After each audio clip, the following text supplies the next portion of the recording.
Welcome everybody to another edition of the Hurry Up. I'm your host Adam. Let's get into this. So, the New York Giants released James Bradberry from their football team. Now, I don't know about you, but I'm not as mad about it as you would want to be. Now, the thing is, he's a good player, very solid player, does exactly what Wink Martindale wants to do. However, they played a lot of zone last year.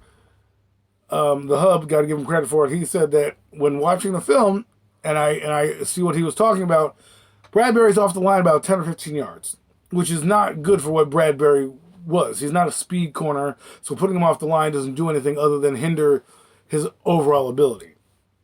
He's a press man corner, and he was brought in to play press man, but they ended up playing zone due to injuries and many other things. He would fit perfectly in Wink Martindale's system. If I were the Giants and I kept him this long, I probably would have tried to have gotten something for him, right?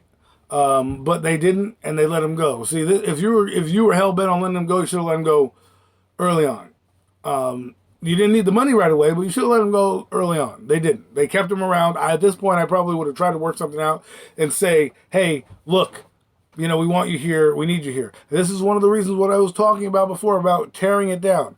One of your best players is leaving the football team, and you're trying to sell me the bag of goods that you're trying to win a football game. That you're trying to be a competitive team, yet you're getting rid of one of your best players. Actually, two of your best players on defense. In the secondary, mind you. In the secondary. They got rid of Logan Ryan, who I thought was washed anyways, but hey, we'll find out when he plays Tampa Bay. And then you got rid of James Bradberry. Now, I don't disagree with the first move, Logan Ryan, because like I said, I thought he was cooked last year.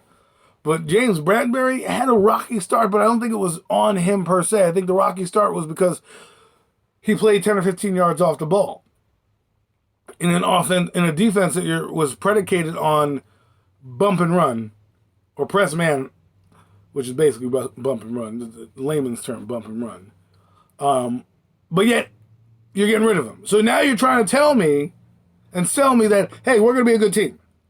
You're going to have Cordell Flott, who's never played in the NFL down in his life, weighs 6'1", 170 pounds, soaking wet, and apparently doesn't have the frame to add any more muscle. You're going to put that guy out there? Darnay Holmes?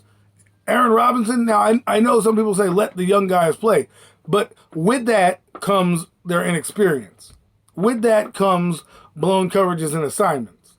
With that comes less aggressiveness. Now, Wink Martindale is not going to give you you know what. He's going to say, I'm bringing the dogs. I am bringing the dogs. I do not care who is on the island. Step up. We'll see what happens this year because a lot of young guys playing. We have, I wouldn't say we have a wealth of cornerback, but we have a lot of young guys. Jerron Williams, Rodarius Williams, Aaron Robinson, Darnay Holmes. You have Adoree Jackson, and now you have Cordell Flott. Now, me, personally, what I probably would do, and this is just me, is alleviate the rookie starting, or the young guy starting. I put Julian Love out there. I'd move Julian Love back to corner and say, listen, we're going to put you at corner, press man. I know you play safety. And let Dane Belton, let him play.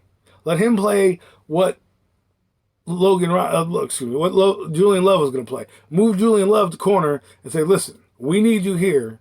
We love your versatility. Can you play this defense? Because that's what I would do if I were the Giants in this position. I'd say, all right, let's regroup. Because if you put a young guy out there, things are going to happen. Things are going to happen out there.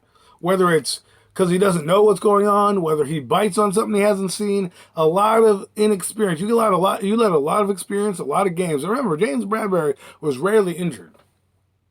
And that's tough to say for the Giants, who every other person was injured on that team. So the fact that he was rarely injured, you're going to bring a guy out there now who's had minimal NFL snaps in Aaron Robinson, who had an up and down rookie year. We saw some positives and we saw some negatives. Guy, 1 minute he looked gangbusters, the next minute he looked like a rookie. So we'll see what happens. I think he's a physical corner. I never thought he was going to play the slot. Everyone that thought he would play the slot, I thought was a little bit outlandish. Because he's 6'1", about 210 pounds. That's that's not a slot corner. That's a big freaking corner. You know, that's a guy you want outside banging and setting your edge for you, right? Cordell Flott is a third-round pick. He'll be competing now with probably Darnay Holmes for that slot position. Now, let me just say this.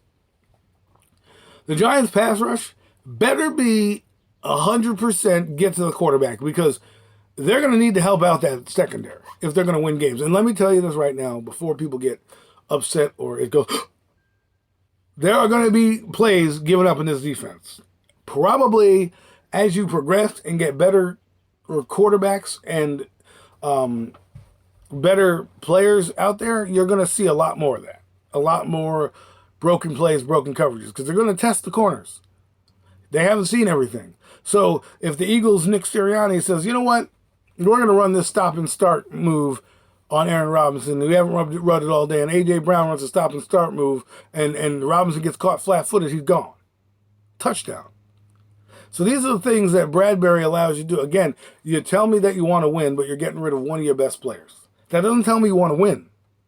That tells me you're trying to build a foundation. Now, you may blow the PR smoke up people's butts because you're like, oh, well, you know, we're competitive, we want to win. No, this right here, this move right here tells me exactly all I need to know. And there's another reason why you want to get rid of all players. See, the reason why Daniel Jones and Barkley are still here because they're drafted players. Bradbury was a free agent.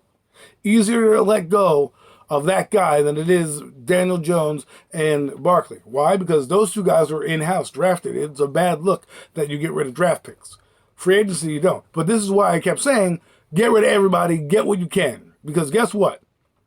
Now, if I'm the Giants and the Giants start out 0-3, bye-bye, kiss to a playoffs goodbye. See you. You know what I'm saying? They're going to be playing some decent quarterbacks this year who are going to want to who are going to want to attack. And mind you, the Ravens defense last year had injuries in guess what? The secondary. So this Wink Martindale is not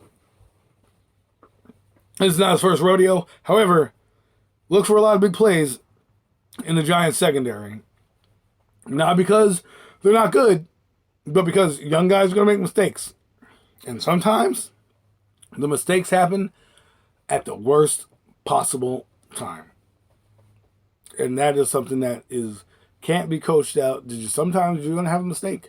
And it's whether or not that mistake comes to bite you or they can cover up. So hopefully the Giants will the cream will rise to the top and we'll find a guy. Aaron Robinson, Cordell Flott, Darian Holmes, Rodarius Williams, you're on notice. Like I said, Julian Love.